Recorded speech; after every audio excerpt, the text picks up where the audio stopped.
Per tanggal 26 Maret di Indonesia terdapat 893 kasus positif COVID-19 dengan proporsi terbanyak di ibu kota Jakarta lebih dari setengahnya, yaitu 459 kasus. Jangan anggap enteng. Parahnya lagi, saat ini kita berada di peringkat kelima sebagai negara dengan angka kematian COVID tertinggi, yaitu mencapai 7,5 sampai 9,5% dari seluruh kasus.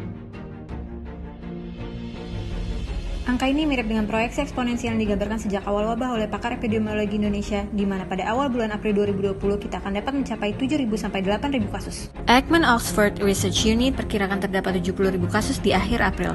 Merespon keadaan genting ini, Ketua Dewan Guru Besar Fakultas Kedokteran Republik Indonesia, Profesor Dr. Siti Setiati, spesialis penyakit dalam, konsultan geriatri, Master of Epidemiologi, Finasim, sebagai perwakilan menyampaikan surat himbauan kepada Presiden Republik Indonesia dan jajaran pemerintahannya. Pertama, berkaca dari lonjakan kasus Korea Selatan sebagai salah satu negara Asia dengan kasus terbanyak, jumlah kematian mereka hanya 0,7%. Hal ini dapat terjadi dikarenakan manajemen pasien yang baik, produksi logistik APD seperti masker ditingkatkan, melarang ekspor APD, pembatasan perjalanan antar negara, juga ketersediaan fasilitas kesehatan yang mumpuni.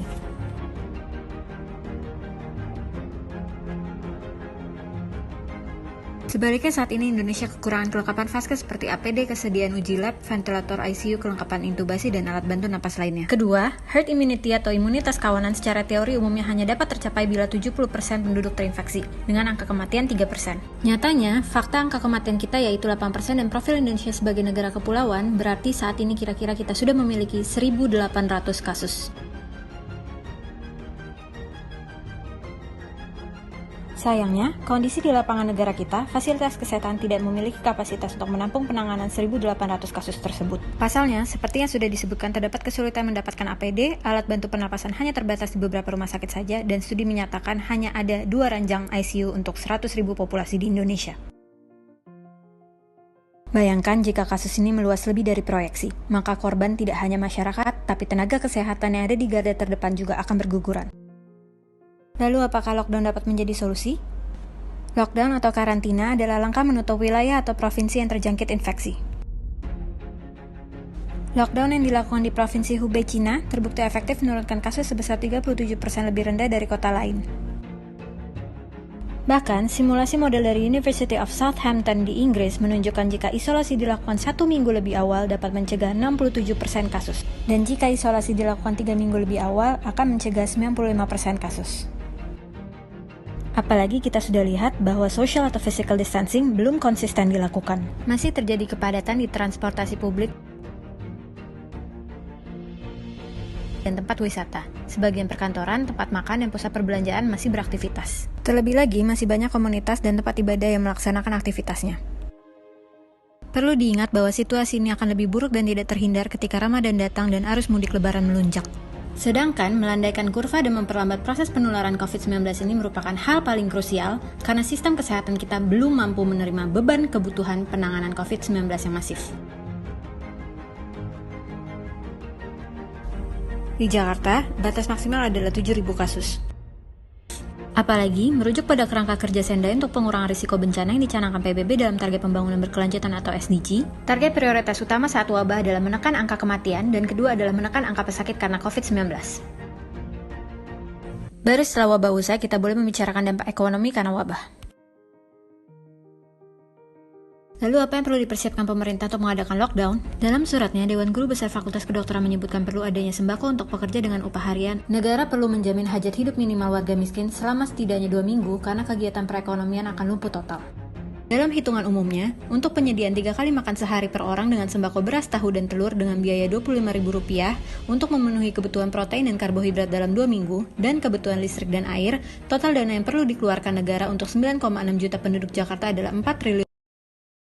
Biaya pengadaan karantina minimal ini seharusnya dapat ditutupi negara dari total penerimaan pajak Indonesia per November 2019, yaitu Rp1.312 triliun. Itu kita nggak punya perlindungan sama sekali. Ibarat kalau kita main PUBG itu, lawan kita pakai AWP, kita pakai panci Pak itu Pak. Jadi kita belum udah deng gitu kan, udah kena kepalanya. Jadi kita tuh melawan sesuatu yang nggak kasat mata. Kita hanya bermodal panci, tapi di luar kita tuh udah di headshot sama virusnya. Pada 24 Maret, pemerintah menyatakan telah mendistribusikan 105.000 APD melalui pemerintah daerah. Namun perlu diingat bahwa suplai dan kebutuhan APD selama pandemi COVID-19 adalah hal yang dinamis. Pemerintah dapat mencontoh tindakan negara lain. Kelangkaan APD di Inggris membuat tenaga kesehatan termasuk dokter di negara tersebut mengancam untuk tidak melanjutkan tugas mulianya.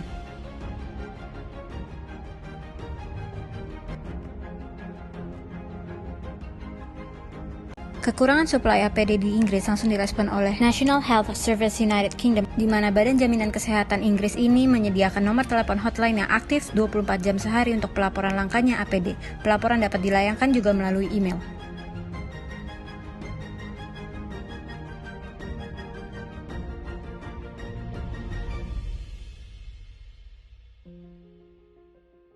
Isolasi mandiri dengan cara diam di rumah sudah dibahas di berbagai studi. Dengan tingkat kepatuhan lebih dari 70% berdasarkan 16 penelitian, karantina di rumah efektif dalam memperlambat penyebaran penyakit. Sudah banyak laporan pasien positif COVID-19 di Indonesia yang tidak menunjukkan gejala. Mereka terpapar kasus di tempat umum maupun di rumah.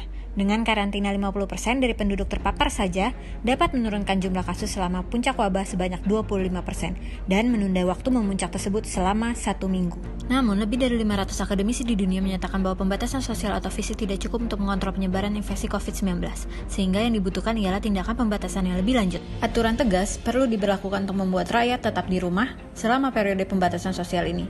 Kita juga dapat belajar dari ketegasan pemerintah Thailand, satu-satunya negara ASEAN yang dianggap siap menghadapi bencana seperti wabah.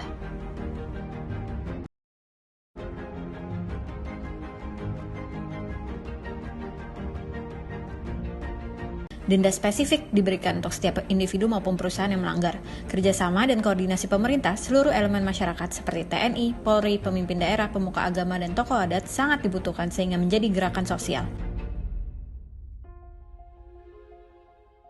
Pada poin akhir suratnya, Dewan Guru Besar menyarankan strategi penanganan pasien. Dengan perkiraan ada 30% kasus masih belum terdiagnosis di tengah masyarakat, dan sekitar 8% kasus berat yang membutuhkan perawatan intensif, akan menjadi beban masif rumah sakit. Daya tampung vaskes tidak sanggup meladeni ledakan kasus. Dengan ICU per 100.000 populasi hanya 2 ranjang, tenaga kesehatan dan tenaga penunjang yang terbatas, bahkan di Jakarta sendiri, 12% dari kasus positif COVID-19 adalah tenaga kesehatan.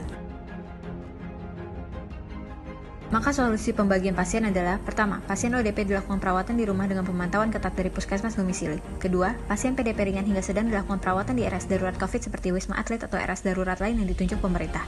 Ketiga, pasien PDP berat yang memerlukan perawatan intensif atau pengawasan ketat dirawat di rumah sakit rujukan COVID-19 yang sudah ditunjuk dan dilengkapi dengan fasilitas dan tenaga kesehatan yang memadai. Akhir surat ini ditutup dengan beberapa saran tambahan. Dewan Guru Besar menghimbau penataan sistem rujukan ke rumah sakit swasta. Tenaga kompeten dan sarana fasilitas perlu dilengkapi untuk kasus rujukan non-COVID. Sistem penyangga juga harus dipastikan dalam mendukung tenaga medis COVID-19, seperti petugas ambulans, pemulasaran jenazah dan pemakaman, petugas telepon, call center, pengelola website dan networking, petugas IT, listrik dan air, sehingga diperlukan kerjasama lintas sektor.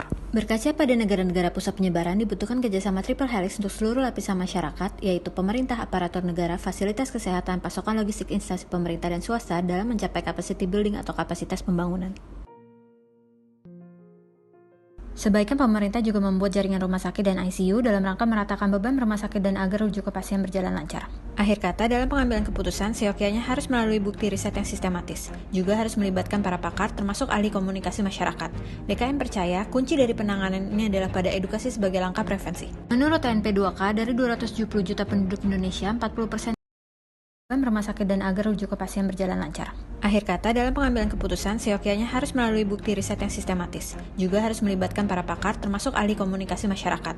DKM percaya, kunci dari penanganan ini adalah pada edukasi sebagai langkah prevensi. Menurut TNP2K, dari 270 juta penduduk Indonesia, 40%-nya terdiri dari penduduk kelas sosial ekonomi menengah ke bawah yang tidak mengetahui informasi penting tentang pentingnya di rumah aja dan menjaga sanitasi keluarga.